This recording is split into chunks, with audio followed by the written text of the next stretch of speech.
This is The Big Picture, an official television report to the nation from the United States Army. Now, to show you part of the big picture, here is Sergeant Stuart Queen. The film you are about to see was produced as a troop information film, specially prepared to alert the American soldier against a hidden enemy, an enemy that can destroy morale, rob the soldier of the will to fight, and even trick him into surrendering. Enemy propaganda. Although this study of communist deception was made for a military audience, we think that you, the American public, will also find it pertinent and enlightening. In the words of an American hero, Patrick Henry, the gentlemen cry peace, peace, but there is no peace. And today America cries peace, peace. To further the blessings of peace, to ensure peace, America today sends to every nation in her imperialist orbit the implements of peace: ammunition, rifles, bayonets, hand grenades, machine guns, bombing planes, fighter planes, and now even atomic cannon. The gentlemen from America may call that peace, but I have another word for it. I call it war. I call it America's master plan to enslave the world.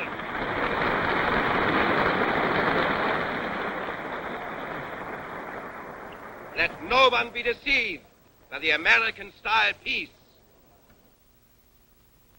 Let no one be deceived. That's what the man said. I don't think you need three guesses to know what this is all about. But let's listen a moment longer and see what's behind it. Peace is a word that sends cold shivers down the spines of American capitalists. Peace is what the whole world yearns for, prays for, longs for. But on Wall Street, it is a word that spells ruin. I say, let the American warmongers beware. The people want peace, and we are the voice of the people.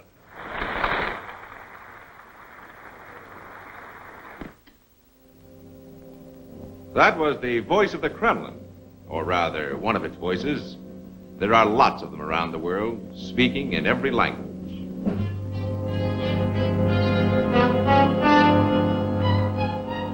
This material is just another sample of what you might call the communist war without guns.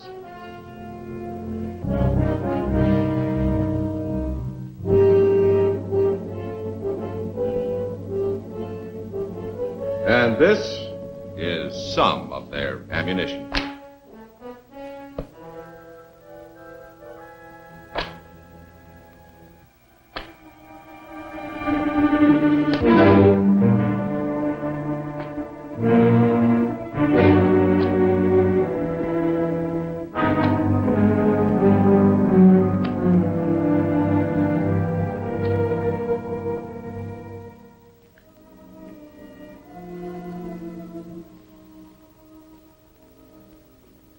I'm Colonel Foster.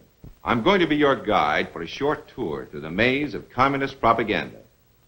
It's a strange, shadowy world of the doctored photograph, the misquotation, the insinuation, and the lie. Now, some of this material to us is comical. Some of it is tragic. Some of it's weird.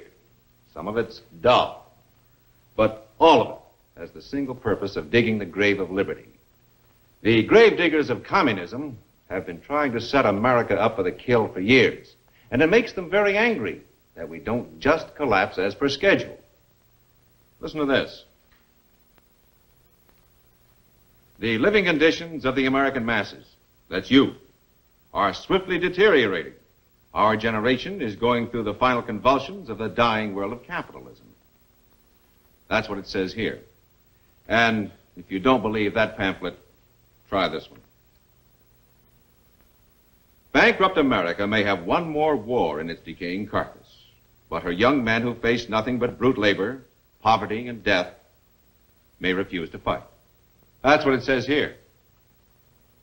If you're assigned to duty overseas, you may see posters like this once in a while. That's you, in case you don't recognize yourself. Of course, we get a big chuckle out of stuff like this, but the bigger the lie, the bigger the laugh. But the gravediggers aren't laughing. They're deadly serious. And in some places around the still free world, some people believe them. Like to know what they're saying about you and all American soldiers? Well, in England, the communists call you arrogant gum chewers. They tell the Japanese you're pleasure-loving, pampered juvenile delinquents. For Italian ears, the communists call you black marketeers bent on looting Europe. To the Austrians, they call you uncultured young thugs. To the Soviet-occupied countries of Eastern Europe, they say you are members of the gangster army of imperialist America. And to the people of Korea, the communists say you are cold-blooded murderers who tortured and shot and buried alive thousands of innocent civilians. Did you notice how the slander progressed? From the gum chewers to juvenile delinquent to black marketeer to thug, gangster, murderer. From you should be laughed at to you should be shot in just a few easy steps. How's your sense of humor now? I imagine that all of us gum-chewing, pampered gangster murderers know why we're being slandered. It's because America is the major obstacle that stands between the gravedigger and his intended victim. Here is target number 1 for the Reds. And who's in the bullseye? You are. Being in the bullseye, it's important to know something about the enemy's weapons and how to spoil their aim. That aim is nothing less than world conquest, and subversion by every possible means is the chief method used. The key word is conflict. Outside of the red countries themselves, conflict must be promoted everywhere. Every dissatisfaction must grow into a resentment. Every resentment must become an argument. Every argument must grow into a fight. Every fight must blossom into a riot. Every riot must expand into a war. And every war must end in devastation. For there in the ruins, communism finds its chance. For the communists, there must never be a compromise. Never a settlement of disputes. Only conflict. To Americans, none of it makes much sense. But wherever there is poverty, unemployment, disillusionment, there is also despair. And where there is despair, people may listen to anyone, to any plan that promises a change. In America, practically nobody listens. In all countries with stable government, civil liberties, and reasonable prosperity, communism makes little or no headway. The red countries cannot stand comparison in the light of day. That's one reason for the Iron Curtain that stretches across Eastern Europe from the Baltic Sea to the Mediterranean. The barrier works two ways. It keeps free men from seeing too much inside, and it keeps the slave world from glimpsing freedom. Back of that Iron Curtain is the biggest captive audience in the world. They don't have to sell them, just tell them. And what did they hear about themselves? Well, let's listen. Мы передавали специальную программу, посвященную сельскохозяйственному планированию в Азербайджане. At a recent meeting of the International Labor Organization, the question was raised by one of the American delegates as to why there are no strikes in the USSR. To the people of the Soviet Union, this is a foolish question. The reason why we do not have strikes is because we do not have exploitation of the workers. Here there are no capitalists and no landlords seeking profits at the expense of human welfare. As all of us know, in the Soviet Union, authority belongs to the working people. In no other country does the worker feel so much a part of his factory, his farm, his village, and his nation.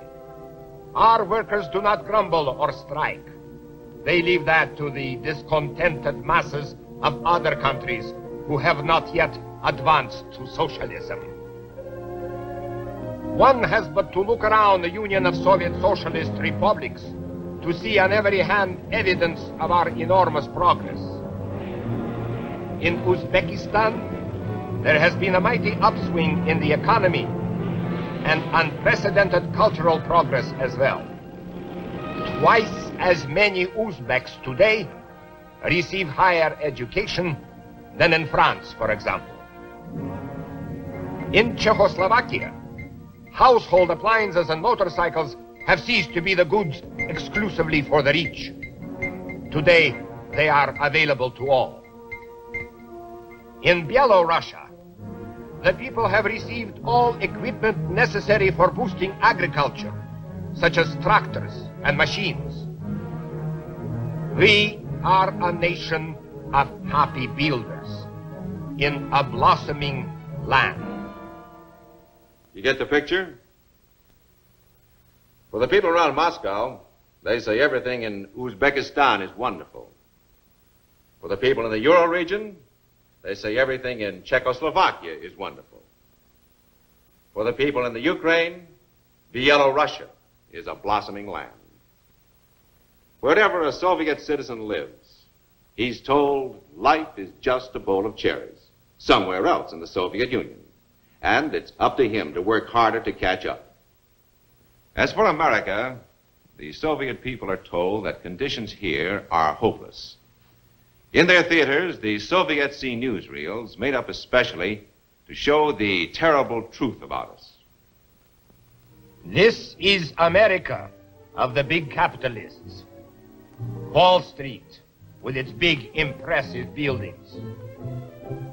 But this is the real America, where the workers live. Since they are underpaid, they must eke out a few pennies extra by peddling fruit on the streets. Almost every day in America, you will see police and goon squads attacking the workers who try to strike. But for the wealthy class, there is not a care in the world. Did you recognize those old newsreel scenes? You know how typical they are of America. As for the Soviet soldier, he is also a prime target for the Kremlin propagandists. The Soviet soldier's head may be full of propaganda, and his ears may be ringing with lies, but he's still a soldier, and a tough one. In all his life, he will never hear the truth about the other side. I said a moment ago that we're slandered by the Reds everywhere in the world, and we are. But every once in a while, the Kremlin changes the script. In the last 40 years, Russia's official attitude toward us has changed from friendship to hatred, back to friendship, and back to hatred again, no less than 8 times. It all depends on the party line. In the crazy world of communism, today's friend is tomorrow's enemy. Today's hero is tomorrow's traitor. Lavrenti Beria, chief of the Soviet secret police, hero of the people, shot as a traitor. Today's hero is tomorrow's traitor.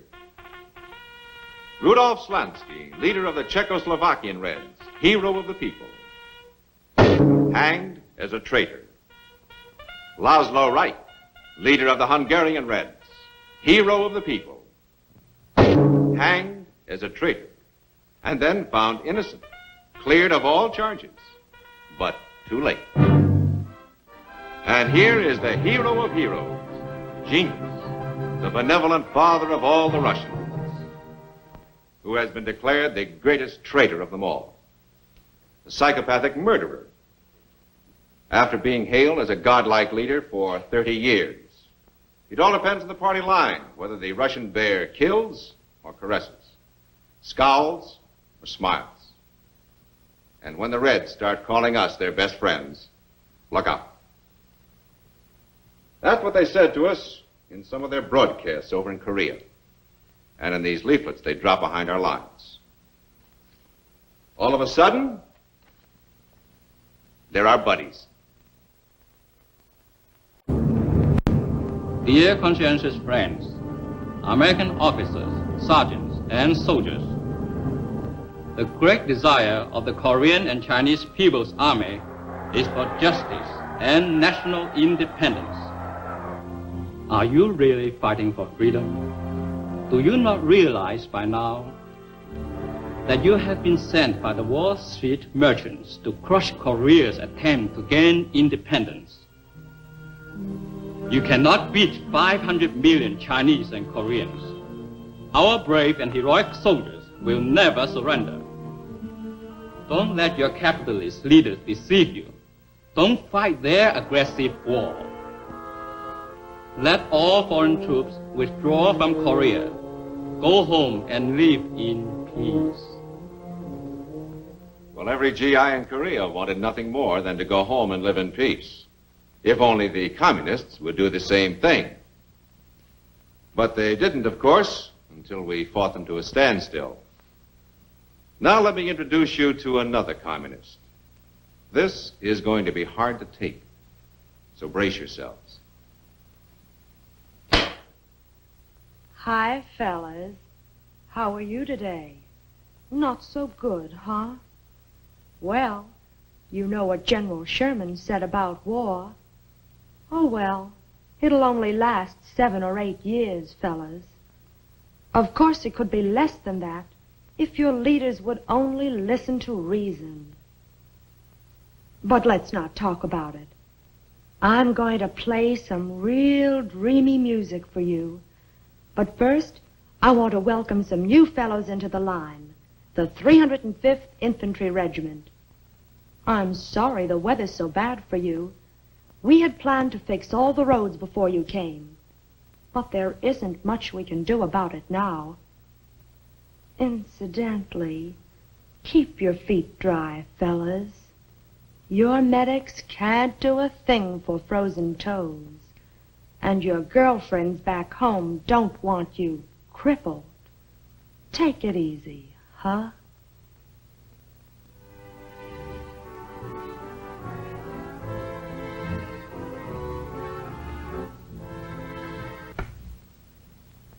That's the way Soul City Sue entertained us in Korea. Nice music and a soft, sympathetic voice, selling discouragement and defeat. Digging graves, as all communists do, but lining them with velvet. But the men who heard that radio arn of charm were sometimes interrupted, and very rudely, too, like this.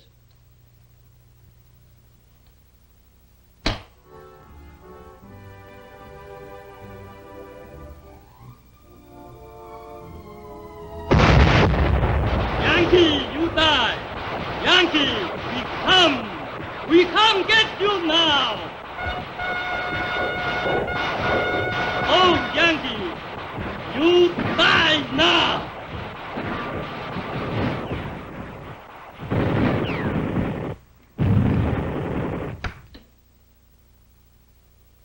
That's the way it went in Korea sometimes.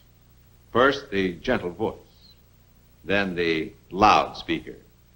They were interchangeable weapons in the communist war of words. Propaganda from the enemy in a combat zone like Korea is one thing. Propaganda in a peaceful country is something else. Most of you who will be stationed overseas will run into the second kind. At first, you may not notice that the gravediggers are as busy as ever, slandering us, trying to separate us from our lives. You'll go about your business for a long time, maybe, and then turn a corner one day and see it splashed across a fence or a wall. or maybe on an ordinary street or square. Suddenly, you'll come across the party insignia on a doorway, and it'll remind you that the gravediggers are around. Or maybe you'll stop to look at a poster in some European town. You probably can't read the language, but the picture is plain enough. A while ago, I mentioned the importance of knowing the enemy's weapons and how to spoil their aim. Through your behavior and your friendly attitude, you can make a personal contribution toward combating communist accusations of gangsterism and gum-chewing arrogance. Here's another way to play it smart. Avoid any contact with political demonstrations and you'll stay out of trouble. The communists are good at making propaganda in a big, noisy way. And in a quiet, insidious way, too. It's a very bad mistake to rearm Germany. The Soviets are no fools. They will not allow it, even if it means war. France? It is a corpse, propped up by American bayonets. No, my friend. France is not a nation. It is a staging area for Americans when they are ready to attack the Soviet Union. I do not say the Americans are bad, only mistaken. Where is this Soviet threat they talk about? Stalin is dead. The Soviets want only peace. So why don't the Americans go home? Well, if you hear enough of this kind of gossip planted by the communists, enough phony rumors of America's secret plans to launch a war, enough big lies, little lies, and medium-sized lies, maybe you'll begin to believe some of it. Maybe you'll begin to wonder if there isn't some truth in it. Maybe nobody really likes us. Maybe the world really thinks we're imperialistic warmongers. Maybe. Well, that's what the gravediggers want you to think. Because if you do, you're halfway in the bag. The fact is that every free nation in the world looks to America as the bulwark of liberty. The fact is, behind the Iron Curtain are millions of people to whom the voice of America is the only voice of hope in a world of darkness. The fact is, in the exchange of war prisoners after Korea, 27,000 one-time communists refused to go home after one glimpse of freedom. The fact is that all along the Austrian border, the Czech border, the East German border, every day, every hour, people are slipping across, swimming across, crashing across to freedom, telling their pitiful stories in the refugee centers, asking only that they be allowed to stay on our side of the Iron Curtain. Their stories are all different, and yet always the same. If you heard 1,000 or 2 of these stories, they'd begin to get monotonous. You'd think, isn't there an end to this? No. There is no end.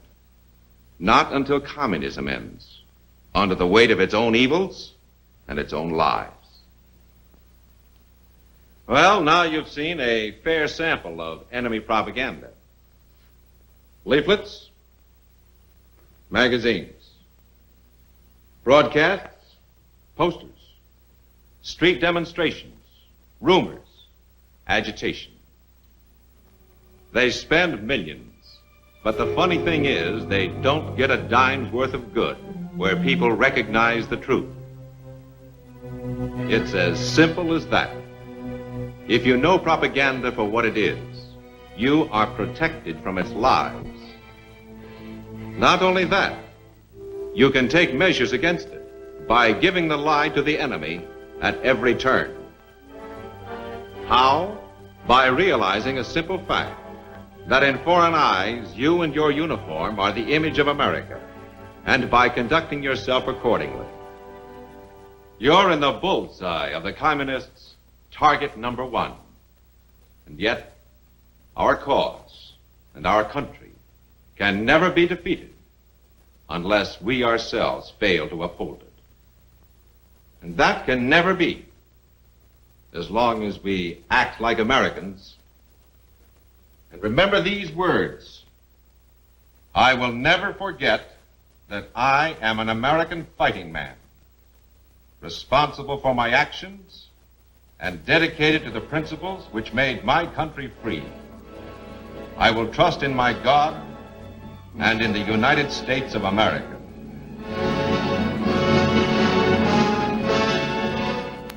The best defense against enemy propaganda is truth. For a communist, a thing is true only if it advances the communist cause. It is false if it does not. The soldier who understands how enemy propaganda works is forewarned and forearmed. In this knowledge lies his strength. Now, this is Sergeant Stuart Queen, inviting you to be with us again next week for another look at your Army in action on the Big Picture. The Big Picture is a weekly television report to the nation on the activities of the Army at home and overseas. Produced by the Army Pictorial Center, presented by the United States Army in cooperation with this station. You too can be an important part of the Big Picture. You can proudly serve with the best equipped, the best trained, the best fighting team in the world today, the United States Army.